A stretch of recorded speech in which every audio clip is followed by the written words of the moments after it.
வச்சாச்சு.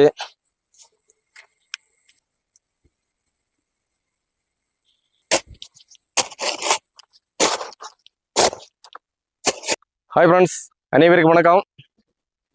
நான் நிற்கிறது என்னோட வயலில். நான் இப்போ உங்களுக்கு செவ்வாழை கன்று ஒன்று நட்டு காட்டி தரேன். நான் இடது வயலை கிளையல் பண்ணி போட்டு 15-20 நாள் ஆச்சு புல்லுகள் முளைக்க ஆரம்பிச்சு பாருங்கள்.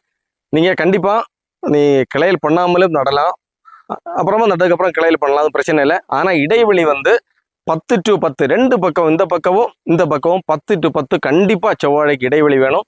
அந்த இடைவெளி கிடைக்கக்கூடிய அளவுக்கு நீங்கள் கிளையல் பண்ணி பார்த்து ரெடி பண்ணி போடுங்க.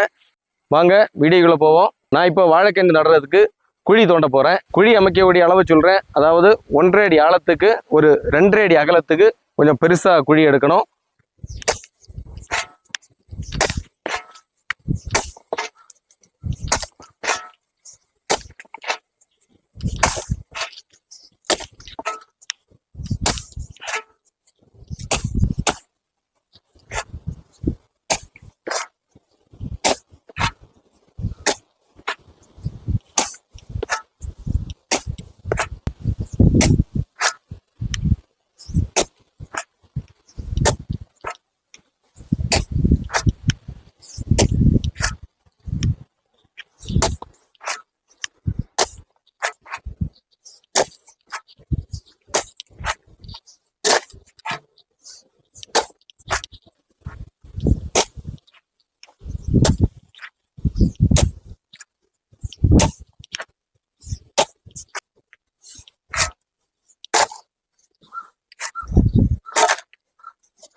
பாருங்க, ஏகதேசம் குழி ரெடி ஆயிடுச்சு. பார்க்குறது தென்னங்குழி மாதிரி இருக்கும், பெருசாக தான் கண்டிப்பாக எடுக்கணும். இன்னும் என்ன பண்ணா, நடுப்பகுதியில் ஒரு 1.5 அடி ஆழத்துக்கு ஒரு சின்ன குழி எடுப்போம்.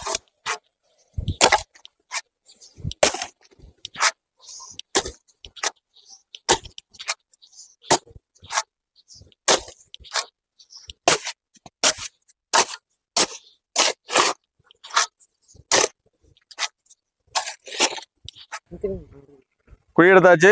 இப்போ கொஞ்சமாக பூச்சி மருந்து போடுறேன். இந்த பாருங்க, இவ்வளவு மருந்து கண்டிப்பாக போடணும்.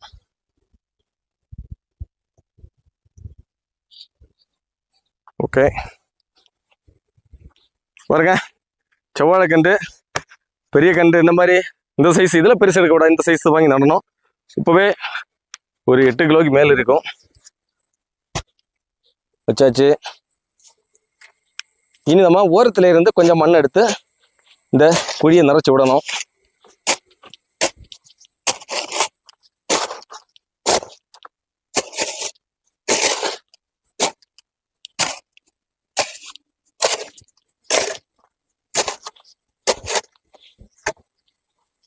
லைட்டா காலால மிதிச்சு விடுங்க, நம்ம ஓரம் மிதிக்க வேண்டாம்.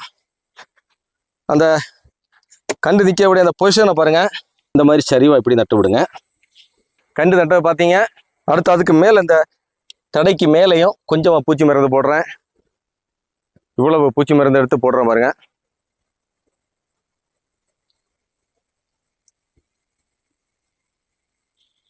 ஓகே ஃப்ரெண்ட்ஸ், செவ்வாழை கண்டு நடக்கூடிய முறையை உங்களுக்கு முழுசாக காமிச்சு ஏதாவது சந்தேகம் இருந்தால் கேளுங்க. பூச்சி மருந்து போட்ட பார்த்தீங்க, நிறைய பேர் பூச்சி மருந்துக்கு எதிராக சொல்லுவாங்க. அது கண்டிப்பாக இது ஒரு ஆண்டு பயிர். நம்ம முதல் நடும்பவும் இன்னும் உரம், 2வது உரத்துக்கும் கண்டிப்பாக கொஞ்சம் பூச்சி மருந்து போடணும். இல்லைன்னா அது மூட்டு பகுதி பாதிப்பு ஏற்பட்டு அழுகி போயிடும், நமக்கு சரியான கொலை கிடைக்காது. இந்த பூச்சி மருந்து போடுறதுனால யாருக்கு எந்த பாதிப்பும் கிடையாது, ஏன்னா ஒரு ஆண்டு பயிர், அதனால எந்த பாதிப்பும் கிடையாது. ஓகே, என்னுடைய இந்த வீடியோ பார்த்தா நல்லுள்ளம் கொண்ட அனைவருக்கும் நன்றிகள் வணக்கம். அடுத்து இன்னொரு வீடியோவில் சந்திப்போம். அது வரைக்கும் அனைவருக்கும் மீண்டும் நன்றிகள் வணக்கம். Bye by.